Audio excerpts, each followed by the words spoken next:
Est-ce que Nicolas Sarkozy reste le leadership de la droite?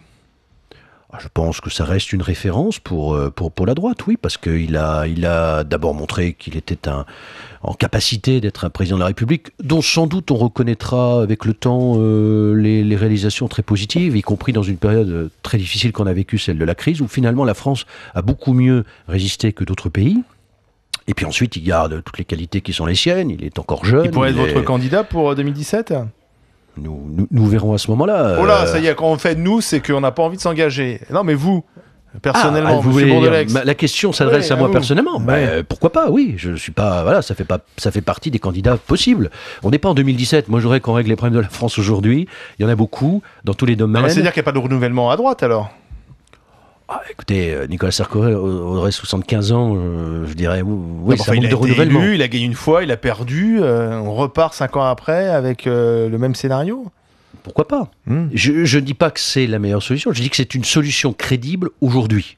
Là, quand on discute le 1er août 2013, c'est une solution crédible. Je dis que Nicolas Sarkozy n'est pas éliminé. On a souvent comparé avec Valéry Giscard d'Estaing en 88, mais la situation était très différente. Parce que d'abord, on avait un septennat, et puis il y avait eu dans ce septennat 2 années de cohabitation. Donc ça faisait émerger forcément un homme nouveau en termes de candidat au présidentiel, en l'occurrence le Premier ministre, qui était Jacques Chirac, ce qui marginalisait plus le président battu 7 ans plus tôt. Là, on n'est pas dans le même cas, c'est-à-dire qu'on arrivera à la fin de ce quinquennat avec un président qui aura battu Nicolas Sarkozy, qui aura prouvé ou pas prouvé sa capacité à gouverner la France. Pour l'instant, donc ce sera le match retour, alors. Et ça, pourquoi pas? Ça peut être de dire... Vous oubliez quand même un autre candidat, et en l'occurrence une candidate, qui risque peut-être de mettre tout le monde d'accord, c'est Marine Le Pen. Mais c'est bien le drame et le danger, à mon sens. C'est que tel qu'on est parti aujourd'hui, tel qu'on se comporte avec tous les problèmes qui touchent les Français et qu'on ne veut pas résoudre, qui n'ont pas été plus résolus d'ailleurs par la droite, contrairement à ce qu'avait proposé Nicolas Sarkozy en 2007, d'où une déception qui, à mon avis, lui a coûté beaucoup en 2012.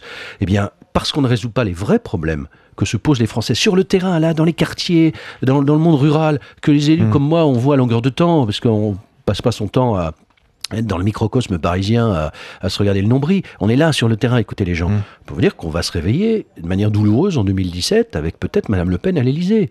Et au-delà de ce qu'on peut dire du Front National, bon, après, on peut trier aussi beaucoup de choses, mais c'est surtout l'absurdité totale du programme qui est proposé par Front National, notamment en termes économiques, etc., qui ne tient pas la route. Mais en revanche, le Front National, à mon sens, a cet avantage depuis des années de toucher du doigt des problèmes qui ne sont pas résolus dans notre pays, sans y apporter les solutions qui sont les bonnes solutions, mais au moins de toucher les problèmes.